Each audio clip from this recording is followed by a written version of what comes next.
The call came on a Tuesday afternoon. I was at my desk, going over quarterly reports, when my assistant buzzed through that a wedding planner was on the line. I almost didn't pick up. "Sir, I'm so sorry to be the one to tell you this," she began, her voice coated in that professional sympathy they teach in these industries. "Your family has asked me to inform you that your invitation has been rescinded. They wanted me to assure you it's nothing personal, just space limitations." I waited, said nothing. "They did ask, however, about the deposit you contributed, the 65,000 they were hoping, since it's family, and since you'd want them to have the day they've dreamed of, that you'd allow it to remain as your gift to them. They said you'd understand." I understood perfectly. My brother and I grew up in the same house, but not the same family. He was the one they planned for, the one whose photos sat in frames, the one whose achievements made it onto the refrigerator. I was the one who paid for his first car, his college textbooks, the down payment on his first apartment, always quietly, always from the side, always with a receipt I'd later shred. I built a company from nothing. Hotels, venues, catering. The things people need when they celebrate. My family never asked how I could afford the 65,000. They just assumed I had it, which I did. They also assumed I'd let it go, which I wouldn't. "I'm canceling the entire wedding," I said. The line went so quiet I thought we'd been disconnected. Then the gasp, small at first, then fuller as the comprehension struggled to surface.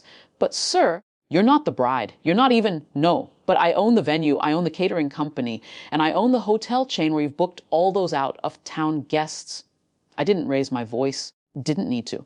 The words sat there between us like furniture too large to move. She started to speak, then stopped, started again, stopped. I heard papers shuffling, a computer mouse clicking frantically, then the slow, terrible realization moving through her voice like cold through a house. "Mr. Chen, I'm looking at the contracts now. I didn't realize the ownership structure wasn't—" "No, it wasn't. People rarely—" Another silence, longer this time.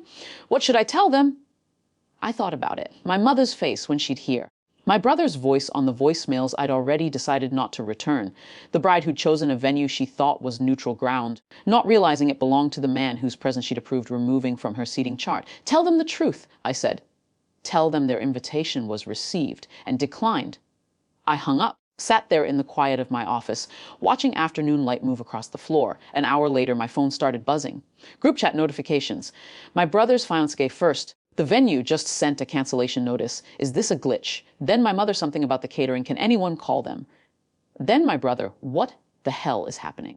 I watched each message appear, read them all, responded to none. By evening, the full architecture of cancellation had assembled itself. Hotel rooms disappearing from the block. The photographer's deposit returned. The florist's order suspended. All of it happening automatically, impersonally, systems talking to systems. Because when you own the systems, you don't need to shout. They called 17 times that night. I let each call go to voicemail, listen to the progression in their voices, confusion, then frustration, then something closer to fear, then finally a kind of quiet I'd never heard from them before. At midnight, my brother texted separately, no group chat, just his name in 3 words. "You did this," I typed back. 2 words. Space limitations. I set the phone face down and poured a glass of water.